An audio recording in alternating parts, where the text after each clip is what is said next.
Varicose veins కి సరైన చికిత్స కోసం సంప్రదించండి ఎవిస్ హాస్పిటల్. నమస్తే రవీంద్రనాథ్ గారు. నమస్తే అండి ఉష గారు. ఆర్బీఐ వెలువడించిన ఒక ప్రకటన చాలా మంది సామాన్య ప్రజలకు ఊరటనిస్తుంది అని చెప్పొచ్చు. ఎస్పెషల్లీ ఏంటంటే బంగారం అత్యవసర పరిస్థితుల్లో ఎవరైతే ఉంటూ ఉంటారో ఉన్న బంగారాన్ని తాకట్టు పెడుతూ ఉంటుంటారు. దాన్ని ఒకేసారి చెల్లించి బయటికి తీసుకురావాలన్న ప్రాసెస్లో చాలామంది తీసుకురాలేక కష్టాన్ని వదులుకున్నారు, బంగారాన్ని వదులుకున్నారు. చాలామంది కోకొలలే ఉన్నారని చెప్పొచ్చు.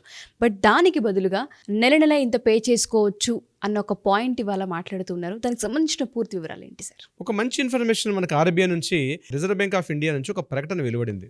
ముఖ్యంగా బంగారం తాకట్టు పెట్టే విషయంలో బంగారాన్ని ఎక్కడైతే మనం తాకట్టు పెడతామో, కుదువు పెడతామో బంగారాన్ని ఎక్కడైతే ఇప్పటివరకు మనకు ఉన్నటువంటి మనకు సంప్రదాయం సిస్టమ్ ఏంటంటే, ట్రెడిషనల్ సిస్టమ్ ఏంటంటే, మనం ఎంతైనా మొత్తాన్ని బంగారాన్ని తాకట్టు పెట్టేటప్పుడు, విడుదల చేసుకునేటప్పుడు, దాన్ని రిలీజ్ చేసుకునేటప్పుడు కూడా రిలీజ్ చేసుకునే ప్రాసెస్లో టోటల్ ఎంతైతే మనం అమౌంట్ తీసుకున్నాం, ఎంత టోటల్ అమౌంట్ మొత్తాన్ని కూడా మనం చెల్లించి మన బంగారాన్ని మనం తీసుకునే వెసులుబాటు మాత్రమే ఇప్పటివరకు ఉంది. అయితే దీని మీద రిజర్వ్ బ్యాంక్ ఆఫ్ ఇండియా ఒక ప్రకటన చేస్తూ, ఏదైతే మొత్తాన్ని మీరు బ్యాంకుల్లో కుదువు పెట్టారో ఆ యొక్క టోటల్ దీన్ని కూడా మీరు నెలవారీ ఇంత ఈఎంఐ చెల్లిస్తూ కూడా టోటల్ సమేశ్వర్ నుంచి కొంత అమౌంట్ మీరు ఈఎంఐ చెల్లించుకుంటూ కూడా రిలీజ్ చేసుకోవచ్చు అని ఒక వెసులుబాటుని మేము పరిశీలిస్తున్నాము.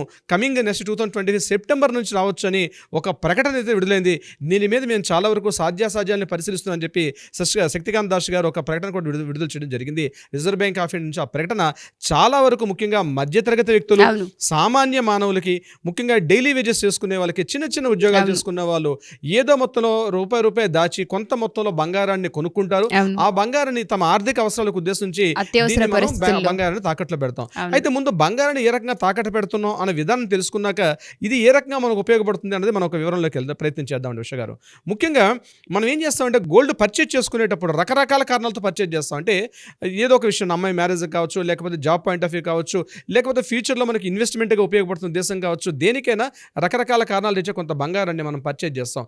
అయితే బంగారాన్ని పర్చేజ్ చేసేటప్పుడు మనం నెలవారీ వాయిదా సమయంలో ముఖ్యంగా గోల్డ్ స్కీమ్స్ అనేవి అయితే న్యాయపరంగా, లీగల్గా వాటి మీద చట్టపరమైనటువంటి ఒక విధానం లేనప్పటికీ కూడా కొన్ని గోల్డ్ స్కీమ్స్లో కూడా మంత్లీ ఎంత అమౌంట్ చెల్లించుకుంటూ కూడా గోల్డ్ని పర్చేజ్ చేస్తారు. ఇది ఒక సిస్టమ్. మన దగ్గర ఒక 10 గ్రాములో 20 గ్రాములో ఎంతైనా గోల్డ్ ఉందనుకోండి, ఏదైనా ఎమర్జెన్సీ వచ్చింది, అది హెల్త్ విషయం కావచ్చు, ఇతరత్ర విషయాల్లో మనకి ఏదైనా ఎమర్జెన్సీ వస్తే మనం ఏం చేస్తామంటే, ఆ బంగారాన్ని దగ్గర ఉన్నటువంటి ఎన్బిఎఫ్సీలో కావచ్చు, బ్యాంకింగ్ సెగ్మెంట్, రెండు రకాలుగా మనం పెట్టుకోవచ్చు.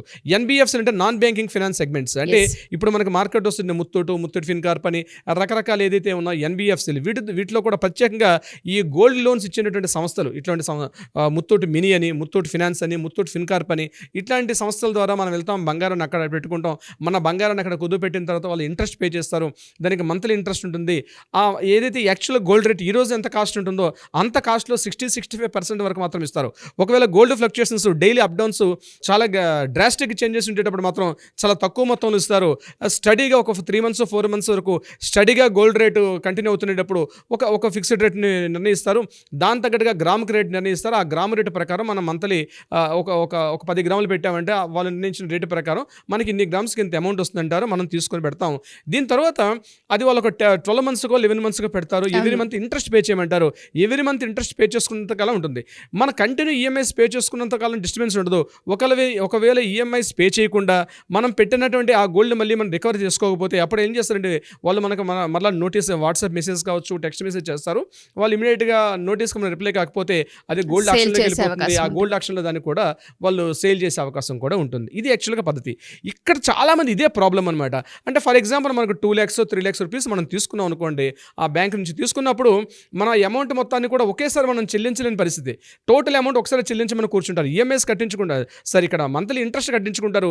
ఈఎంఐస్ కట్టించుకోవడానికి మాత్రం అవకాశం లేదు కాబట్టి టోటల్ అమౌంట్ ఆ 2 lakhs 3 lakhs మొత్తం అమౌంట్ కడితే కానీ మీ గోల్డ్ ఇవ్వలేమంటారు. సో ఇక్కడ చాలా ఇబ్బంది పడుతుంది. దానికోసం మళ్ళీ వేరే చోట అప్పులు చేయడము, లోన్స్ తీసుకోవడము, ఇతరత్ర ఏవో కారణాలు తెచ్చా మనం చాలా విధాలుగా ఈ గోల్డ్ అనేది మనకు ఒక విధంగా ఇబ్బంది కలిగిస్తుంది. ఎంత హ్యాపీ కలిగిస్తుందో, మన పాత బంగారాన్ని మనం రికవరీ, ఒక సెంటిమెంట్ ఉంటుంది, దాన్ని రిలీవ్ చేసుకోలేము. చాలా మానసికంగా కొంత టెన్షన్ కూడా గురైన సందర్భాలు చాలామంది వ్యక్తులు మనం చూస్తుంటాం, రకరకాల కారణాలు తెచ్చా. అయితే ఇక్కడ ఈ యొక్క పాయింట్ని అబ్జర్వ్ చేస్తూ రిజర్వ్ బ్యాంక్ ఆఫ్ ఇండియా ఏం చేశారంటే, మీరు ఏదైతే అమౌంట్ మీరు పెట్టారో 2 lakhs 3 lakhs రూపీస్ ఏదైతే పెట్టారో ఆ అమౌంట్ అమౌంట్ రికవరీ చేసుకునే భాగంలో ఆ టోటల్ సమేశ్వర్ ఎంత అవుతుందో ఆ సమేశ్వర్ని ఆ రోజున రేటు ప్రకారం ఆ యొక్క బ్యాంకింగ్స్కి ఆ మేనేజ్మెంట్కి ఒక వెసులుబాటు ఇచ్చారు. అంత అమౌంట్ని ఈఎంఐ రూపంలో కూడా చెల్లించుకోవచ్చు. ఈవెన్ మనం మార్కెట్లో కొనుక్కున్న ఒక మొబైల్ ఫోన్ కావచ్చు, ఇంకో దానికి ఈ రోజు కొనుక్కున్న ఫర్నిచర్ కావచ్చు, ఆప్షన్ ఉంది. ఈఎంఐస్ ఆప్షన్ ఉండేటప్పుడు ఇంత వాల్యుబుల్ ఐటమ్ అయినటువంటి గోల్డ్ మీద ఎందుకు ఉండకూడదు, కాబట్టి ఇది కూడా ఆలోచిస్తే బాగుంటుందని కొంతమంది మేధావులు సూచించడం, ఇమీడియట్గా స్పందించిన రిజర్వ్ బ్యాంక్ ఆఫ్ ఇండియా కూడా త్వరితగతిన ఇటువంటి సూచన కూడా మేము చేస్తామని చెప్పి ఏదైతే వీళ్ళు ఈరోజు మనకి రిలీజ్ చేస్తారో ఆ నోటు చాలా వరకు ఒక ముఖ్యంగా మధ్యతరగతి వ్యక్తులకి, ముఖ్యంగా చిన్న చిన్న మొత్తాల్లో పెట్టుకున్నటువంటి చిన్న వ్యాపారస్తులకు కావచ్చు, చిన్న మధ్యతరగతి ఉద్యోగస్తులకు కావచ్చు, ఇది కొంత ఉపశమనం అనేది చెప్పుకోవచ్చు. ఇకపోతే ఇప్పటి వరకు ఒక ఆప్షన్ అయితే బ్యాంకింగ్ సెగ్మెంట్లో ఉంది.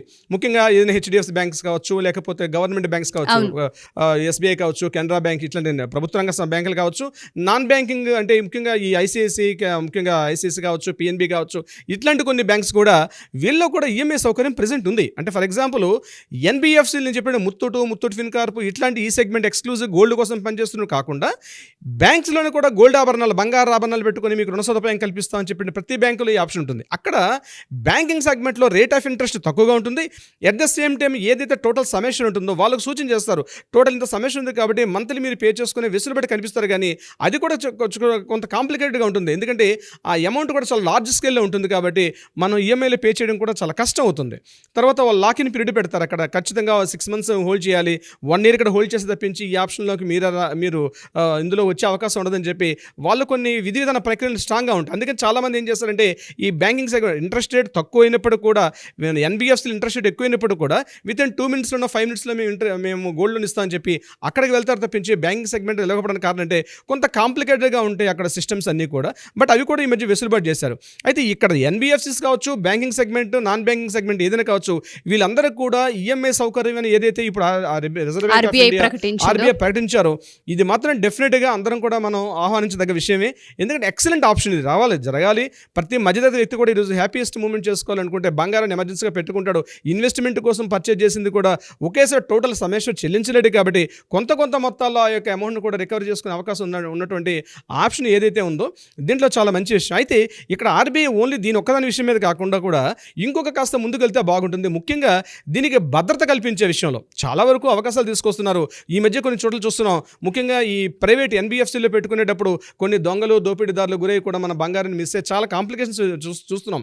అసలు ఇటువంటి వాటి మీద కూడా ఒక విధి విధాన ప్రక్రియ, అంటే ఫర్ ఎగ్జాంపుల్ చూడండి, ఇప్పుడు బ్యాంకుల్లో మనం ఎఫ్డీ చేస్తాం, ఒక 10 లక్షల రూపాయలు ఎఫ్డీ చేస్తే ఒకవేళ బ్యాంక్కి ఏదైనా ప్రాబ్లం అయినప్పుడు కూడా మినిమం ఓకే ఈ ₹1,00,000 వరకు బ్యాంక్ గ్యారంటీ ఉంటుంది, లేదా ఒక 5 lakhs వరకు బ్యాంక్ గ్యారంటీ ఉంటుందని ఏదైతే మనకు బైలాస్లో ఉంటుందో అదేవిధంగా గోల్డ్ సెగ్మెంట్లో కూడా ఒకవేళ ఎన్బిఎఫ్సిలో గోల్డ్ పెట్టినప్పుడు కూడా ఒకవేళ నేను చెప్పేది ఇఫ్ కేస్ ఎన్బిఎఫ్సి అంటే నేను చెప్పాను ముత్తూట్ ఫిన్కార్ప్ ఇట్లాంటి సంస్థల్లో పెట్టినప్పుడు కూడా ఇది కూడా రిజర్వ్ బ్యాంక్ అండర్లో పనిచేస్తాయి కాబట్టి డెఫినెట్గా వాళ్ళకు కూడా ఏదైనా ఒక ఫైర్ యాక్సిడెంట్ కావచ్చు, ఒక థ్రెటన్ కావచ్చు, లేకపోతే రాబరీ కావచ్చు, ఇట్లాంటి సందర్భాల్లో కూడా సామాన్య మధ్యతరగతి మానవుడికి భరోసా కల్పిస్తూ ఒక భరోసా కల్పించే విధంగా ఓకే మినిమం గ్యారంటీ ఉంటుంది అన్న భరోసా కల్పిస్తే ఈ యొక్క గోల్డ్ ప్రక్రియ దీని కంటిన్యూషన్ అది కూడా చేస్తే బాగుంటుంది.